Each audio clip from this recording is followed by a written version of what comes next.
another episode of Prescription for Life. My name is Linda Golick. I'm the Health and Wellbeing Consultant at Bellin Health, and I am joined today by two very special guests on our podcast today. So I want to welcome Molly Vandervest. She is the president of our Bellin Foundation. Hi, Molly. Thanks for having me. Good to have you. Good to have you. And special guest, Mike Kellewertz, who is actually a former Bellin patient, current Bellin patient. Probably be a lifelong patient. Lifelong. Well, that's what we like. We want to take care of you your whole life. Yeah, well, you got a good start. Okay. Well, we're going to hear more about that today. But I wanted to start a little bit with just some information from Molly about the Bellin Health Foundation. I think people maybe hear about it, maybe they don't know anything about it. Why don't you just give us kind of a feel of what that involves, what that organization does, and how that supports our healthcare system. Right. Well, I'll start with saying Bellin Health as a system is a nonprofit, Bellin and Gunderson, both nonprofit hospital systems. And in doing that, some people don't understand necessarily what that means, but it just means that any profit that we would make goes back in either into the community or into improving and adding services and programs at Bellin Health. The foundation is a separate 501c3 charitable foundation that our purpose is to find resources for Bellin Health program, staff, services, and it can look a lot of different ways, but that's our main purpose is to support Bellin Health and really add to those patient experience, either patient experience factors or supporting our staff and advancing all kinds of things across the system. Perfect. All right. So when we had talked about having you on the podcast, you said, I have someone that I want to bring on the podcast. He has an incredible story to share, the impact that Bellin has had on his life. I don't know what the story is, so I'm just as excited to hear it as hopefully our audience is too. Actually, I think what I said to you is, I could sit here and talk about the foundation all day. I'm not sure any of your listeners are interested in that. Right. I have a much better way we can tell you about the foundation, and that's through Mike's story. And I know I've made you tell this, Mike, but and I've known Mike for a really long time, so it was an interesting reintroduction when I hadn't talked to him in a couple of years when he was reintroduced to me by way of a contribution he made to the foundation. And I said, what the heck happened that you're sending this? And so that's where the story began. So I'm gonna just send it right to Mike to share what happened to you. Yes, for sure. Well, my story began in January 2nd of 2023. The night before, I was at a Packer game with my son and some of our neighbors, and it was a great game. I think we beat the Minnesota Vikings, and I went home. That was a Sunday night game. And on Monday morning, I got up and went to Bellin to see my trainer, I've been seeing for a number of years, and that went well. And as I was coming home, my wife was going back to Bellin, and that's when things kind of started. I just started feeling some uncomfortable pain at the top of my leg, one of my legs, and I thought, that trainer has been trying to kill me for a long time. Shout out to Edie at Titletown. Yeah, that's right, Edie. Good job, Edie. And, it was just, I thought that I had strained a muscle. We had done some leg presses. I thought, this is really kind of strange. Well, one thing led to another, and the next thing you know, I'm on the floor, and I realized something's wrong, that I probably needed help, and I was kind of like, I don't really have time for this today. I got a lot going on, and so I kind of laid down and thought, it'll go away. It always goes away. Well, it didn't go away, and when I passed out, when I came to, wow. I was, I just knew that something was wrong. I knew that I had to do something, so I made my way. I don't know how I did it, but I made my way to the foyer of our house, opened the front door, had my cell phone, and I called 911 and asked them to please come and get me, that I needed some help. And it was just a crazy day. That it's funny what you do in those situations, because I just had the sense that something was wrong. So I tried calling one of my kids who didn't pick up the phone, of course. And then I called his wife, my daughter-in-law, who was very happy to hear from me when she saw my number coming in. She was like, "Hello, how are you this morning?" I said, "Well, Lily, I'm not doing that great right now." I said, "I'm lying on the foyer floor. I just called 911 and there's something wrong with me." And she was like, "Oh my God, you know." I'm like, "No," I said, "Just listen to me for a minute," because it was important for me to tell her that, hey, if anything should happen for me, I need you to tell Rocky, who is my wife, I need you to tell each one of my boys and all of my friends and family how much they've meant to me. And she was like, well, why did I answer the phone? I'm sure, but we, that was the beginning of this ordeal where I ended up, the rescue squad came, picked me up, and I was on my way to Bellin. And it was just a crazy day. Like it was like any other Monday, that you go work out, get ready. I had a lot of things on my schedule that day to do, but my schedule was changed. And it was probably when I got to the hospital, my blood pressure was 70/40. So it was very low, and they couldn't figure out exactly what was going on. And it wasn't until 3:30 in the afternoon that they were able to actually scan me and were able to tell me what was going on. And it was, I'll never forget, I'm on the gurney. I was just kind of in and out of it, and my wife and two of the boys were there at that time. And the doctor came in and said, "Here's what's going on. You have an aneurysm. It's a very serious situation. We're preparing you for emergency surgery. We're preparing an operating room." And you're kind of sitting there, and it's just kind of surreal, like, what is going on? But, and you'll get a kick out of this, is I did say to my wife, so the doctor could hear, what about a second opinion?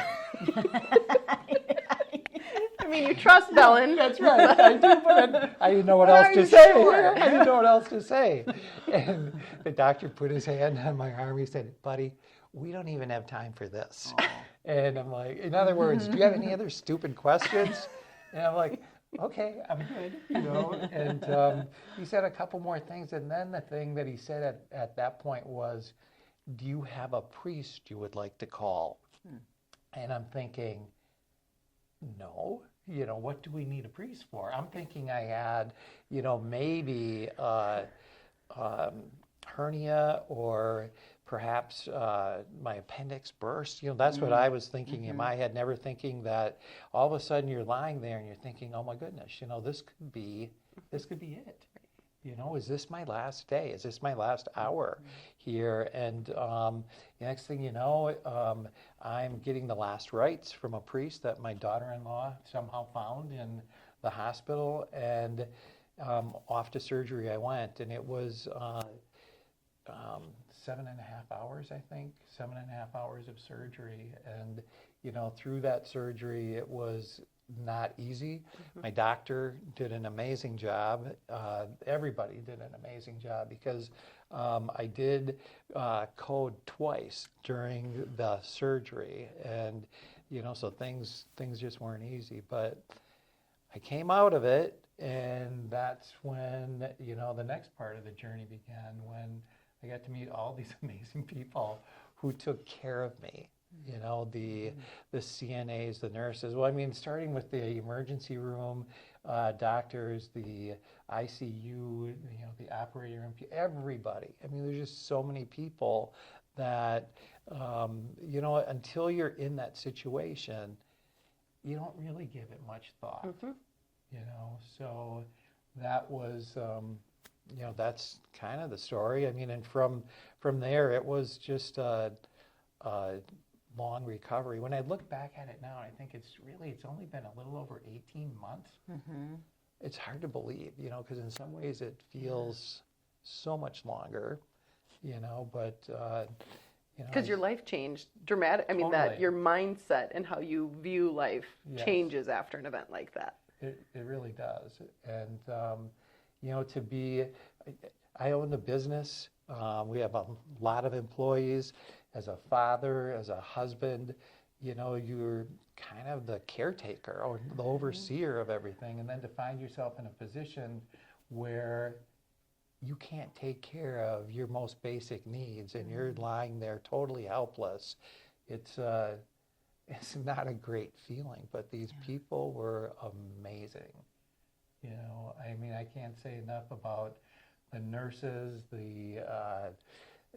just, there was some rough days coming out of that. I mean, it was a couple days before I even regained consciousness. And then when I did, you still had the breathing tube in. I couldn't communicate with anybody other than squeezing their hand or, through, you're looking at them and trying to convey to them how much you appreciate them. And, I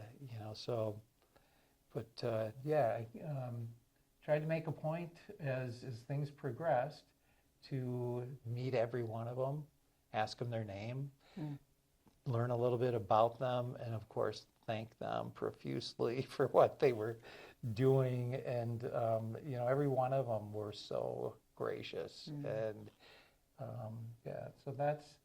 So being you ask people, you're so great at getting to know people. And I think what's cool about this story is as you talk to some of these young men and women, you learned a lot of them are still trying to advance their degrees, or they're going back for this, or they're going from a CNA trying to become an RN. And I feel like that's what the idea started to get in your head of how you can show your gratitude to them.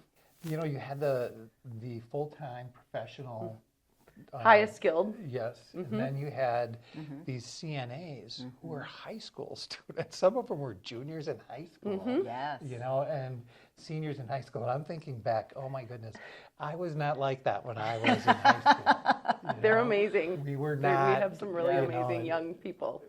We just weren't doing that. And so they blew me away. And, when I finally was able to, through the recovery, to me it's kind of funny, like you go to Starbucks or you go to your coffee shop and you tip your barista, you tip the guy who carries your suitcase when you're traveling and all that. And it's like, you can't tip your CNA or your nurse. No, you really can't. No, because I sure you tried, Mike. I know you tried. Well, I wanted to do something for them, but I wanted to, I knew that I had to just check with Bellin to stay within the system because I knew that they had probably rules on that. But and that's where you bring up, I think that's when Linda asked me to, was the foundation due? It's why I thought of you, because you're such a great story of, oftentimes it's stories like yours that's how people interact with the foundation is, what can I do? They had some experience with either our nurses or some program or something. Maybe it was from a grandkid. Yeah. And what they feel so grateful, and what could I do? And that's where the foundation can be that conduit of providing opportunities for people to have that experience of being able to thank them in a way that's meaningful. Yes. And you did it through setting up a scholarship fund. Yeah, with your help. Thank you very much. And we just awarded, I don't know how many we awarded, but 20? Yeah. It was a really big group, a mix of from CNAs all the way, like we talked about, to level 3 RNs to have some continuing education opportunities. That's one of the things that I think sometimes when you don't know the field in healthcare, you don't realize how much education, and it's continuing. Yes. Even those, and I think that's what was cool to talk to you guys about too. Even our nurses who are those highest skilled in our ICU still want to learn new things or get certified in a special way. And so that's what Mike and his wife Rocky supported, and so cool to do that. And and I understand not everybody can do something of that caliber, and that's okay. But I think the foundation is there to be that conduit for people that want to invest back in the people who took care of them or something that happened, and in a lot of different ways that can look like. But I think it's really cool the way you guys established that. Well, I think we're very fortunate to have the quality of health care that we have, that Bellin provides. And, as I said, I would go to bed at night and wake up the next morning, and it would be like the same nurse would be there, And, Right. it's like, did you go home at all? I mean, you're still here. I mean, I was so happy to see them. That made me, feel really, really good. But these people work hard and they care and they're dedicated. And, like I said, until you find yourself in that position, you don't give it too much thought. I never had. And so it was a real eye-opener for me. You probably didn't interact much with the health system prior to this happening, other than he was working out an hour before eating. Right. Other than eating. But what was that like then, from going to be an incredibly independent, someone who cared for themselves certainly better than me. I knew that about you, that you really did, to being in that bed and relying on these CNAs and nurses to do these things for you? Well, to say the least, it's very humbling. And as I said, they so graciously, it's young men and young women, and they just would take care of you and not make you feel bad about anything, and so it was great to get to know them. What was really great was having the opportunity to go back and speak with them. And we gave them the award, which the Heart of Gold Award. The Heart of Gold Award, to be able to do that, with my wife and most of my kids were there. I'm glad you brought that up, because that's another thing. There's the foundation, but then there's also awards. There's that, and then we also give out, they're called Bee and Daisy Awards, and it's, right in our hospital lobby, there's a QR code where you can scan to nominate. And that's another thing that I love that you brought that up, of just, even if it's not a scholarship fund, there are ways people can recognize caretakers in other ways that I can tell you from delivering those awards to them on a monthly basis. They are in tears about it. It means so much to them when a patient takes that time. They really don't get to hear that every day. So I know that was really meaningful for them. One of the things that I did learn, which surprised me, was not all patients are very respectful and very nice, that they appreciated. And yet you probably understood a little bit that you're not your best self sometimes when you're in. Absolutely. And so that's part of it. Yeah. You're in pain, and that's part of the challenge of being in their shoes. That's right. And it is the gift that they have the ability to care for people when they are having some of the worst situations, that they're there to support them and give them what they need and keep that respect going, care for them in whatever way that looks like. Yeah. Very important. Well, this has just been an incredible conversation. Just can't thank both of you enough for coming in. Mike, what would you say to other people that might be considering, maybe connecting more with healthcare, understanding healthcare better, knowing more of what goes on if they haven't had one of those health crises? What do you think the value to that is?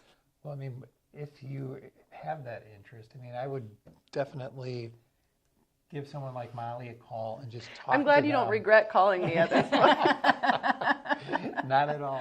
Not at all. That I think that it doesn't take that much to give back. It's not like, as you said, everybody has different ability of what they can give or gifts that they can offer, and sometimes it's just as simple as going in and looking at these people and saying, thank you. I can't thank you enough. Yes.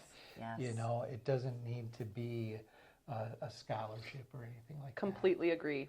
Absolutely. Yeah. It was a tearful reunion when we got together. I'm crying again, even just thinking about it. It was beautiful. Yeah. Really special moment to see when a patient takes the time to do that. Yeah. Yeah. And that they get to see that too, that they can see this guy is doing great. And we were a part of that. And that brings them probably so much purpose in their roles too. So thank you for being cognizant of that, to want to give that back to them as well, because that is a precious gift. So you are 18 months outside of this now, and we have had some of the first young men and women who received your scholarship actually attend some of these conferences. What was that like seeing the photo that I sent you of them at that conference. Well, and I've gotten thank yous from some of them. Oh, good. So, All right. It was cool to see the pictures and just nice to be able to know that you were able to contribute to, their continued success. Mm-hmm. And that's one way, Mike, you said that too, that when we first talked and it was kind of from square one of what could I do. Mm-hmm. The truth is the foundation has over 80 different funds and so it's really what's meaningful to you, and that's what we do at the foundation too, is just talk through. It's what was meaningful about your experience, and that's how for you I think we ended up going down the scholarship route, because for you giving back to those nurses was the most meaningful. And we have other people who have experienced, I think about our cancer team and have seen, have benefited. We have a patient assistance fund where they, as a patient, for example, received an Uber ride to treatment that they would have otherwise not gotten to. And so there's a fund example where 20, you talk about dollars, $25 can buy someone an Uber ride to a cancer treatment. Absolutely. So it does not need to be this large thing that has an impact. But so that's what we do at the foundation too, is just try to listen to the experiences of people and find a fit that's meaningful to them that will help advance something in some way, whether it's education or a program, or we have some really cool buildings going up, if you didn't notice that. Yes, we do. People can support those, so it's a real range of things that we do, but we're coming up on 30 years at the foundation, and amazing. It's really neat work, and what a blessing to get to hear these stories. I just think I have the best job in the world. Sometimes I really do. Yeah. So. She's very good at it. She is very good at it. Yes, she is. Yes, she is. We know. I am. That. I do want to ask her on the podcast. One more question though. So aside from being that and now getting to see that, how has your life changed? I was wondering that too. What's different today than pre all of this going on? What's different today for you? Well, for one thing, I retired. Good. I realized life can be short, and there's certain things that I want to do and put my time towards, but also you just appreciate every day a little bit more. Yeah. You don't let the little things that maybe bothered you before got you worked up. You just look at things differently. And I think it's really helped our family, to bring our family together, because that was they never went through anything like that before. Yeah. So all good. Yeah. And Rocky couldn't join us today, but I've really gotten to know her as well through this, and you think about that perspective too. When Mike was sitting on the operating table and what that family goes through, and they interact with all these nurses. She got to know all these nurses, and that's the other part, is not even just as a patient, but as a family member, how that changes you. Yeah. Well, and everybody was involved. My daughter-in-law wrote every nurse's name down, because it's like, we need to write these people down, and then. I sent each one of them a handwritten thank you note, which I'm old school, I'm old school, but to me that's still important, just the power of a thank you. I want to share with you that I knew you did that, and I was talking with one of our doctors. I don't even know what we were talking about, and I referenced, even just thank yous and how important that is. And she opened up her bottom drawer full of cards. And she said, I save every single one of them that people send me. And that was so powerful to me, thinking, I just want you to know when you do that, what that means. And it's not a waste of your time. That they don't get to hear that all the time. So, yeah, absolutely. Why do we always cry on your podcast? I don't know. I just have a way of making people cry. It's just a gift. It's just a gift. It's Mike too. It's Mike. It's just an incredible story. I'm very, very fortunate. And I think there's so many lessons in all of this for all of us. So whoever is listening or watching today, number one, think about your health. Your health is precious beyond all words. And the work that is done at Bellin, we're so proud to work for this organization. Absolutely. Taking care of people in ways that they never could have imagined. So your health, don't take your health for granted. Take care of yourself. Do preventative things as you can. I think the story of the power of gratitude, take some time, say thank you to some people. Everybody appreciates a thank you, no matter where you're at in this life. And thirdly, you can get involved. You can talk to Molly and our foundation. You can do something small if you feel strongly about healthcare and taking care of people and contributing to that. We're a community serving organization. We're so proud of that, taking care of our community. And, you can be a part of that too. Yeah, I should add, even if it's not a dollar amount, we also oversee our volunteers at the hospital. yes. And that's another piece of the foundation that I should just mention is that Yes. even if you don't have the financial capacity, but if you're in a place in your life where you can volunteer, that's another Definitely. gift. When we think about gifts, that's a gift of someone's time Yes. and also can be a huge patient experience, plus when you have a volunteer that maybe takes you somewhere or they're doing something in the hospital that's another neat part of the foundation too, is our volunteerism. So Yeah, very true, very true.